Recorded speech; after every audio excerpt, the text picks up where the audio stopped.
Greetings, everyone. I'm excited to welcome Alastair Blenkin, CEO and founder at Procure Pro. Alastair, welcome to the show. Thanks for having me, Ben.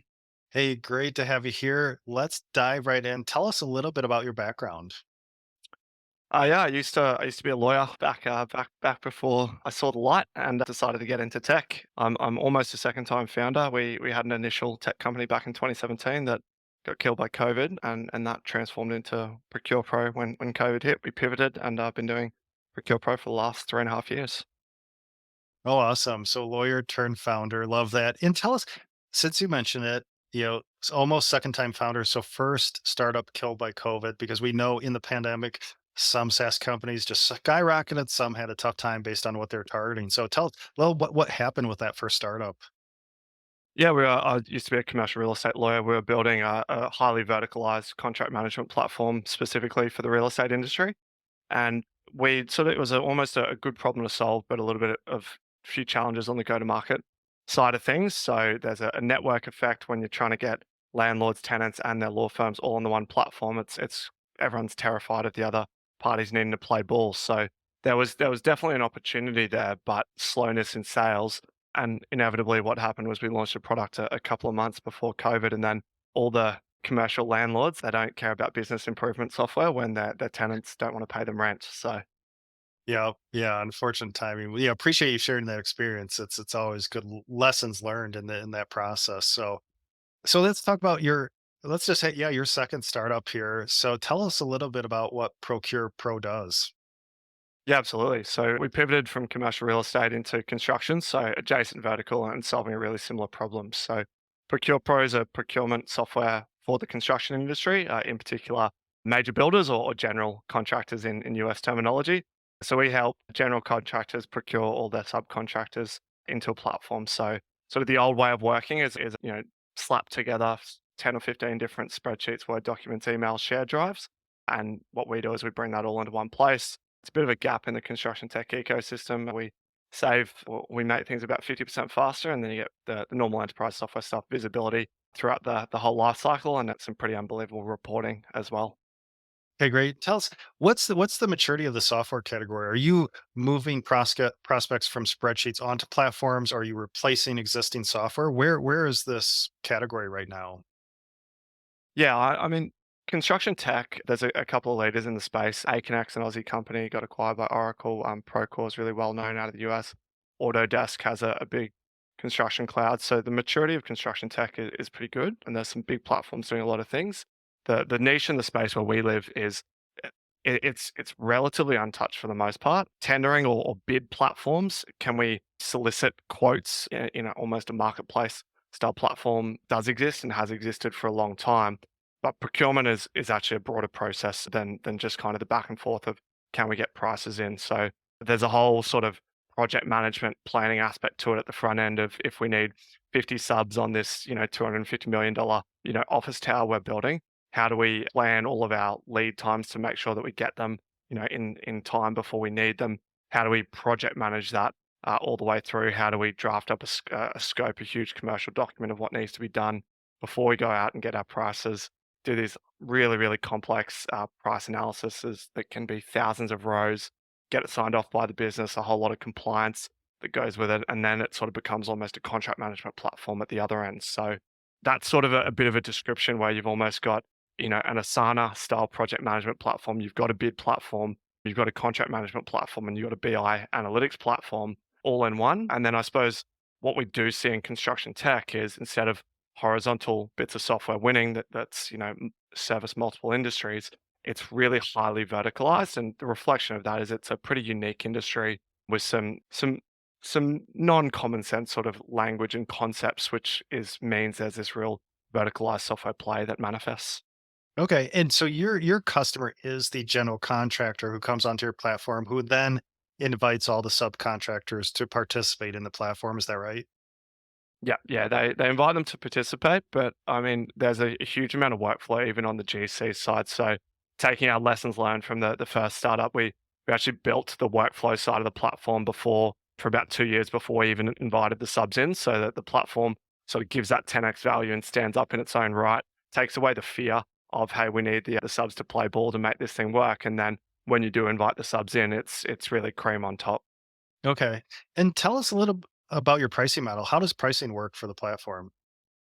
Yeah, so it's interesting in construction tech, I suppose, in the general SaaS space, per user is a really common pricing model. In construction tech, it's actually based on, most often based on construction volume. So how much value is being built. Now, the reasons for it are really quite interesting. Construction, because there's so many players in the space. There's GCs, there's subs below them, there's developers, clients upstream, there's consultants. A lot of the tech that you see is actually collaboration between different, organizations. And as a result, when you have a per seat pricing model, you can actually provide a disincentive for people to come onto the platform and collaborate if they're trying to drive price down. So what you then start to see is this percentage of revenue pricing model. So where you take if someone's doing 100 million or 200 million annual revenue, you multiply that by a percentage and it gets you to an annual license fee. And I suppose our particular bit of software, it's then an all-inclusive model. So there's no gated features. Every single feature we have, every integration, all our reporting, no hidden costs. It all comes with the platform. Okay. Yeah. So you're just giving away everything. They sign up and they just get access to all features, modules. In Yeah, and so and I yeah, mean, as a company that puts we like to think we've got a lot of product velocity, and our customers tend to agree.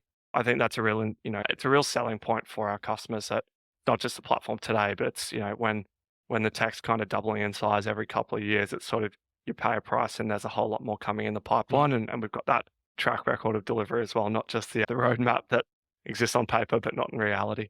right, right. And so what year did you found Procure Pro? This was right when COVID hit, so March 2020. 2020.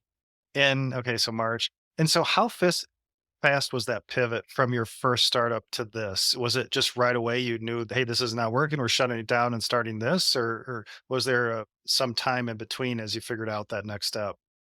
Oh, it was interesting. It wasn't so much of a catalyst moment, "Oh, we've got to find something else." We were actually sort of already spotting some of the challenges in our first startup and actually had started looking at construction being an adjacent and related vertical to commercial real estate. I think going back sort of 4 or 5 months into the back end of the year before.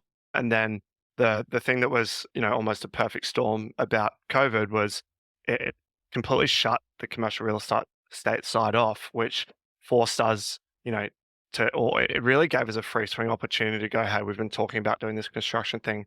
Let's have a go at it and make it happen. And I mean, that was kind of one part of it. Would you have pivoted as decisively and as hard if you hadn't had that,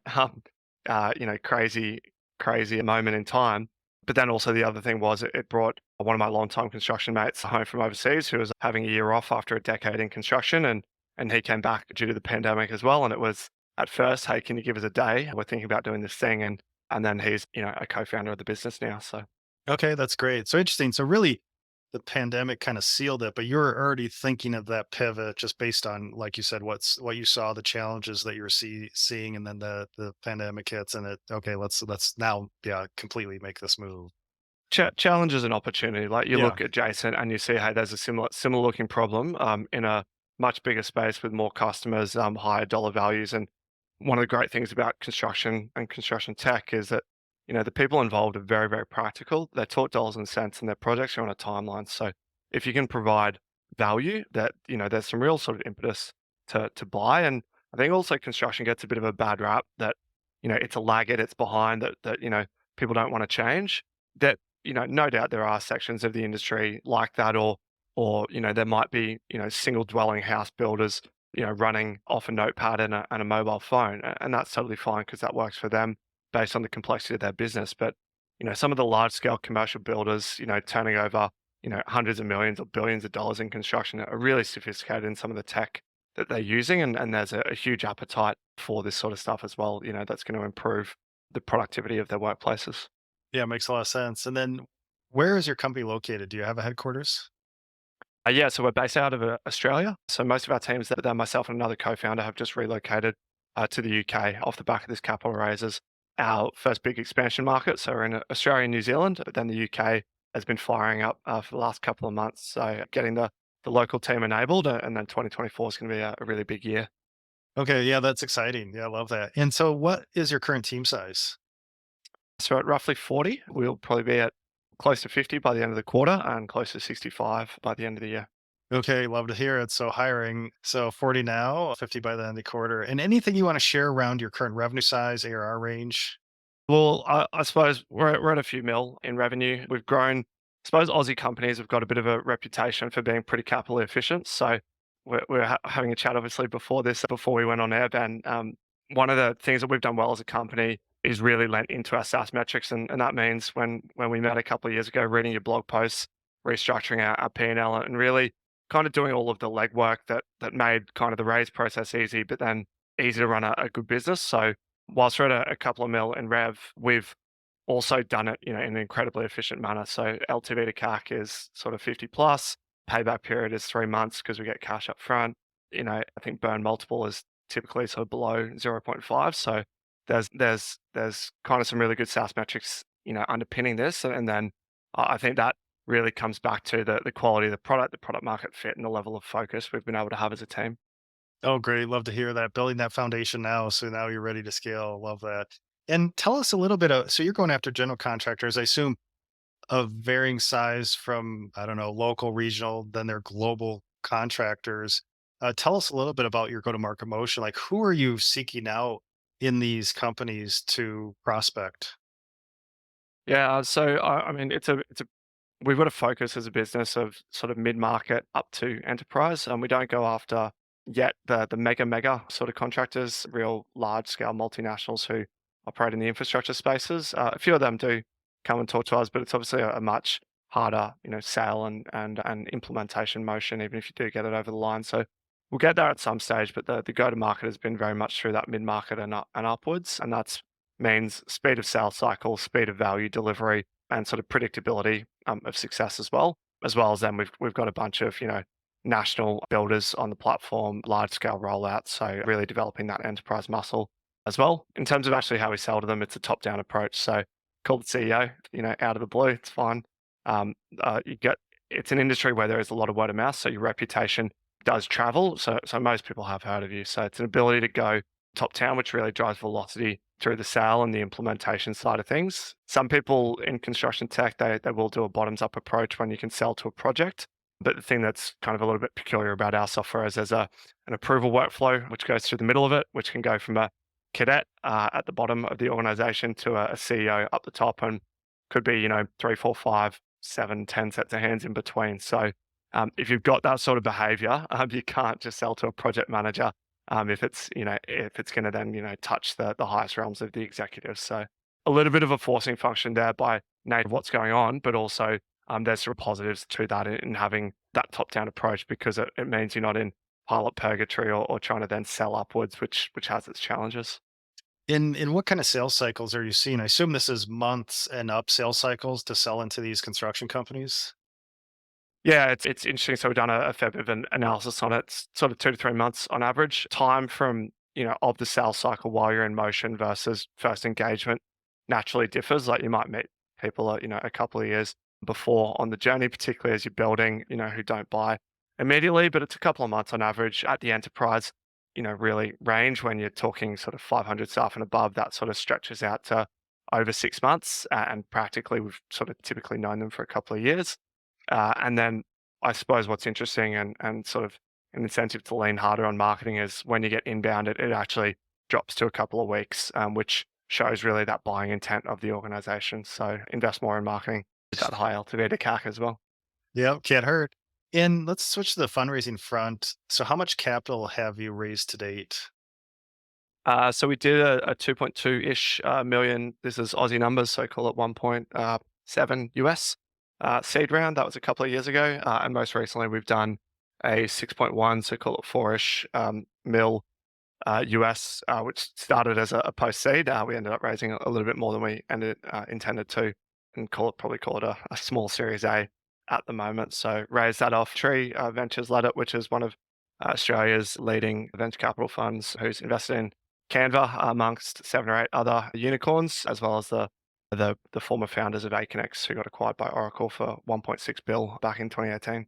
Okay, that's great. So US dollars about 1.7 seed round, and then whether we call this maybe another seed or seed extension or Series A, so about 4 million. So around, Yeah. yeah, 5.7, 6 million US raised to date.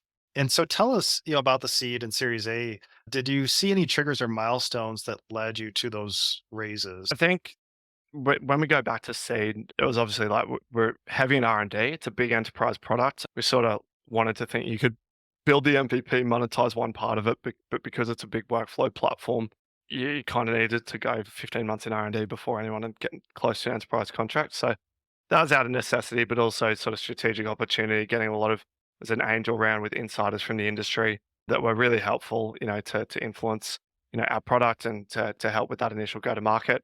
And then really the triggers for, the post seed Series A was we didn't need to raise. We're default alive. We could have kept going as we were, but we saw, the opportunity that's in front of us. So we put a premium on speed as every decent startup should. We value velocity and saw the opportunity that's at our hands. So really it was an opportunity to accelerate, but doing it, in a capital efficient manner. It's not get a whole lot of money, pour it all into sales and marketing and go across verticals or anything like that. It's a relatively modest amount of capital compared to, what some companies at the same stage raise, and that probably goes towards like our focus around quality of execution and really building the business as opposed to purely fueling it with external funding. Yeah, and I appreciate that insight. You see that a lot based on the product. It just requires heavy R&D investment and just bootstrapping. It would take forever. So you just need that initial capital to get the product off the ground.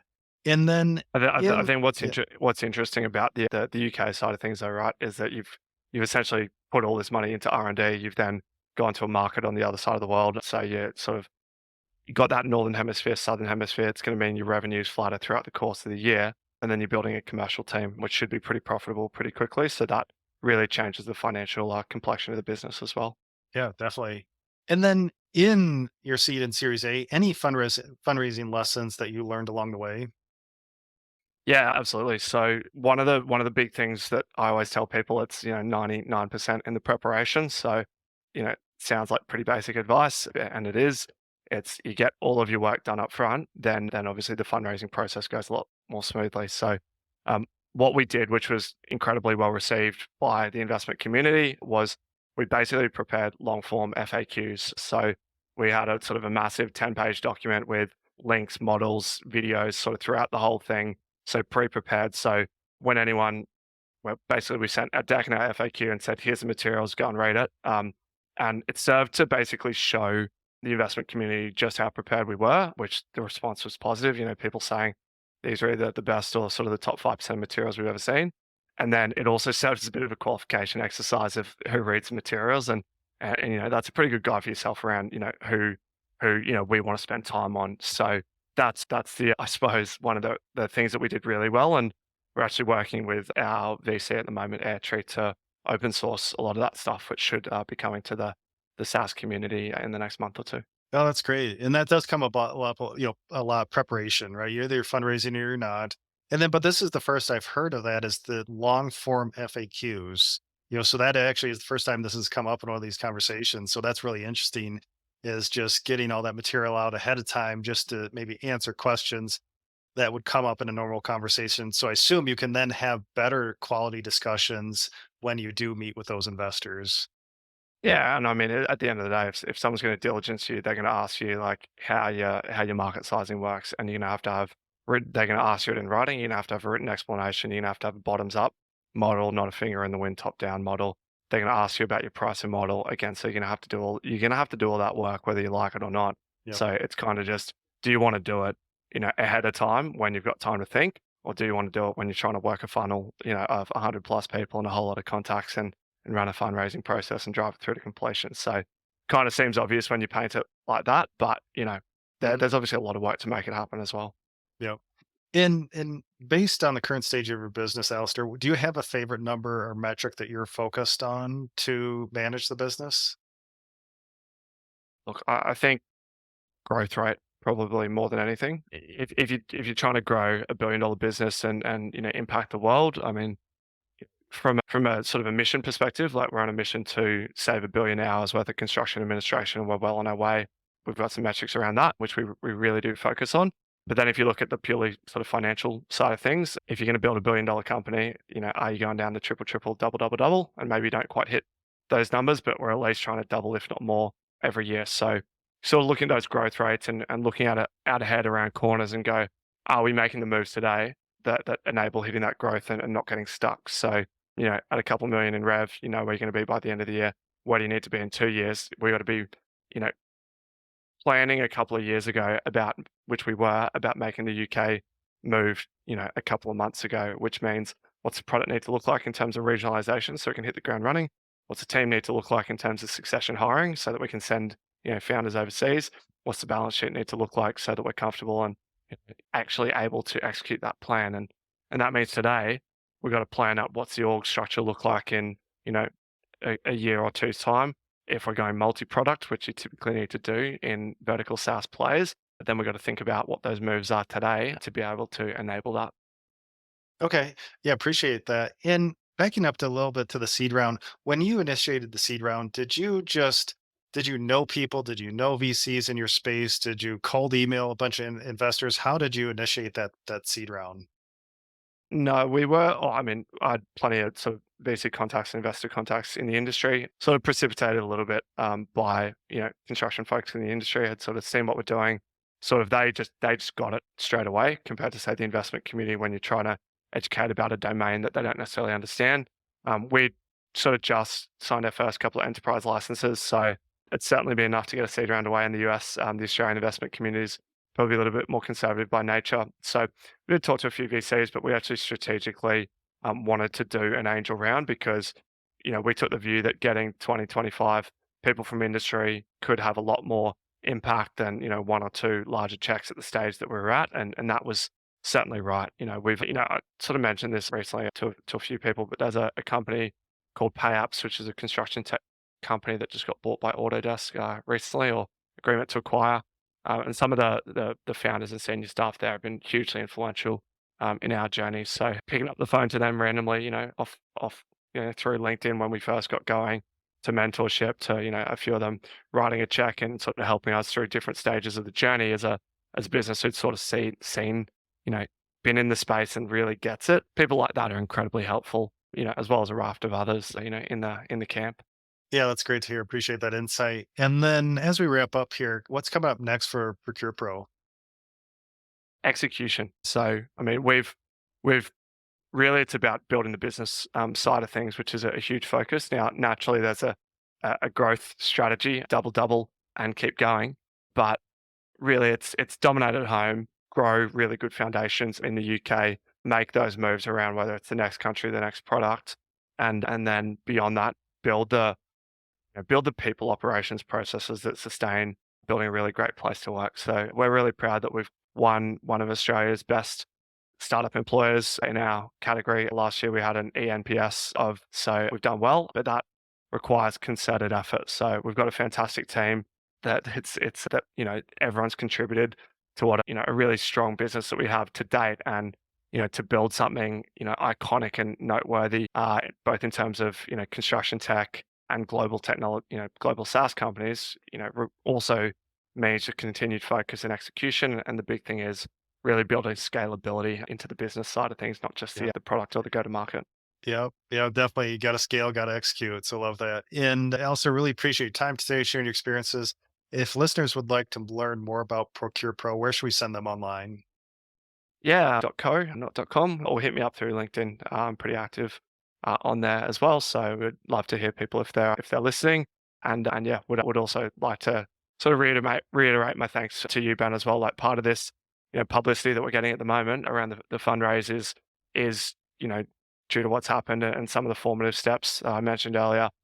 Along that process, we're genuinely reading your blog posts. Part of the reason why we did quite well through the fundraise and sort of been able to build a good business is off the back of being highly in tune with the financials of it, of which a lot of your work was a cornerstone of that, mate. So I'd like to give you a big shout out on that front. Well, I appreciate that. Glad you found the content useful and in your journey. So really appreciate that. So if you'd like to learn more about what Procure Pro is doing, check them out at procurepro.co or hit up Alistair on LinkedIn. And again, Alistair, really appreciate your time and sharing your experiences. Thanks for having me, Ben.